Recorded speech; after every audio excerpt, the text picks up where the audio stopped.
C'est le printemps et je suis bien content. D'abord parce qu'on a eu plus de 2 jours sans pluie et que quelques éclaircies depuis une semaine. Le temps de découvrir enfin ce que c'est que de l'herbe grasse et bien verte qui remplace la bouillasse, les moucherons, les premiers bourdons qui virevoltent et le chant des oiseaux des potrons minés. L'occasion d'ailleurs de s'émerveiller que de si petits volatiles puissent donner autant de voix avec une intensité qui nous dépasse comme la nature est bien faite. Je me souviens d'un responsable d'une association écologiste qui se désolait, à juste titre, de ne plus voir que quelques insectes dans la période s'échouer lamentablement sur les pare-chocs de sa voiture, alors qu'il y a quelques années encore, nos véhicules en étaient maculés.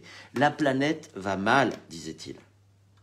Il y a 3 jours, un camarade se désolait de ne plus voir d'hirondelles s'égayer dans le ciel et se poursuivre frénétiquement par dizaines. Et puis, le lendemain, à travers d'une fenêtre à Galène, du côté de Saint-Georges-de-Montaigu en Vendée, l'une d'entre elles m'a montré avec gentillesse que ce mercredi serait maussade dont elle volait bas.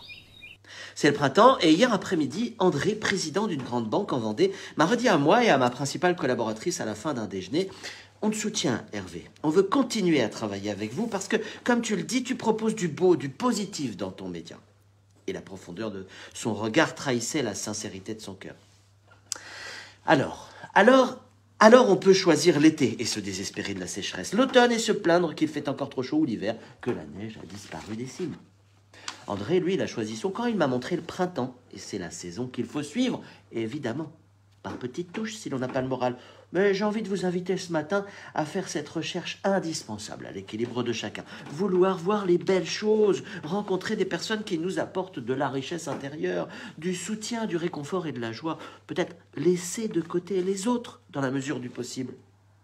Je veux retenir 2 choses de ces quelques notes que je vous dévoile, glanées ça et là dans les échanges de cette semaine. Se mettre en disposition de joie et d'apaisement, c'est un travail et c'est une ascèse. Un travail d'abord. Si nous n'avions pas développé et maintenu la chaîne de télévision pour laquelle je sers à son niveau actuel, j'aurais pas accueilli la même remarque avec gratitude, d'une part. Une ascèse, d'autre part. Il faut conserver un regard et surtout un naturel d'enfant sur les fleurs, les animaux, les gens pour s'apercevoir du bien que la création nous veut. Je peux savourer du coup avec justesse la joie d'être reconnu pour ce que je fais au quotidien. Merci André pour tes encouragements, merci l'hirondelle de Galène pour la météo et pour le reste. Merci le bourdon, les moucherons et l'herbe grasse pour ces petits riens partagés. Dites-moi, vous vous souvenez du cantique des créatures de saint François d'Assise ? C'est le moment d'aller le relire. Moi, ce matin, je n'en ai fait qu'une pâle copie. À la semaine prochaine.